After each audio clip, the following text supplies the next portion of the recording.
Hello, আসসালামু আলাইকুম। আপনারা দেখতে পাচ্ছেন, বলেন তো এটা কি?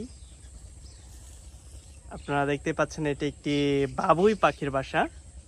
সো আমি আপনাদেরকে আজকে দেখাবো কিভাবে বাবুই পাখি তার বাসাগুলো করে। এই যে দেখুন, বাবুই পাখির বাসাটি আমাদের এই গাছ থেকে পড়ে গিয়েছে। ওই যে উপরে দেখুন আরো কত বাবুই পাখির বাসা। সো আমি আপনাদেরকে দেখাই কিভাবে তারা বাসাগুলো করে। আপনারা আবার বলবেন যে আমি হয়তোবা ভিডিও করার জন্য এই বাবুই পাখির বাসাটি পেরে ফেলেছি। না, এখন বাবুই পাখির এটা পুরুষ বাবুই পাখি, যেটা ওটা থাকার বাসা, আর মহিলাদের যেটা ওটা থাকার বাসা এরকম হয় না। ওটাতে ডিম রাখার জন্য ওদের ভিতরে, এই ঘরের ভিতর সাইডে আর একটা বাসা থাকে। সো এই যে দেখাই, এই যে এইটা দেখতেছেন, ওই যে বাবুই পাখি বাসা করতেছে, ওটা হলো পুরুষ বাবুই পাখি বাসা করতেছে তার মহিলা বাবুই পাখির জন্য, যাতে এর ভিতরে পাথর মানে ডিম দিতে পারে আর ওখানেই তারা বাচ্চা ফুটাইতে পারে।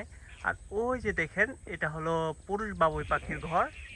সো দেখতেই পাচ্ছেন। আপনারা ভাববেন যে আমি এই বাসাটি হয়তো বা পেরেছি আপনাদের ভিডিও করার জন্য, ভিডিও করে দেখানোর জন্য। মোটেও না, আমাদের এখানে অনেক বাসা পড়ে আছে। এই যে দেখুন, এই যে একটা, এই যে একটা, এই যে একটা। সো এগুলো ঝড়ে এমনিই পড়ে যায়।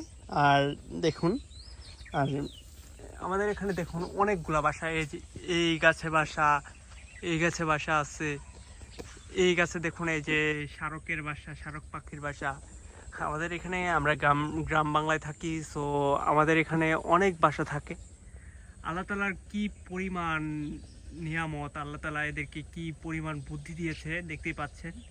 তারা কিভাবে বাসা করে,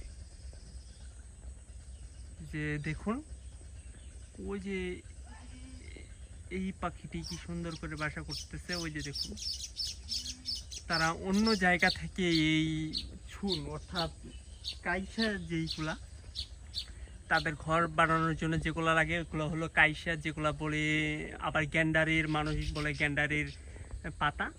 সো ওগুলা নিয়ে এসে তারা ঘর বানায়। ওই যে দেখুন বানাচ্ছে তার ঘরটি। ওই যে আরেকটা দেখুন, ওই যে সেও বানাচ্ছে ঘর। আপনারা দেখতেই পাচ্ছেন বাবুই পাখি কি সুন্দর করে ঘর বানাচ্ছে। দেখুন, আল্লাহ তাআলা তাদের মাথায় কত বুদ্ধি দিয়েছে। এই যে এইটা দেখুন, এইটা দেখুন, ওই যে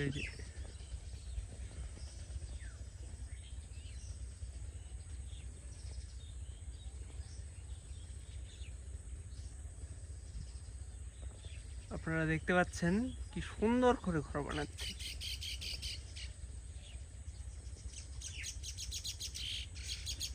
তো ভালো থাকবেন। আসসালামু আলাইকুম।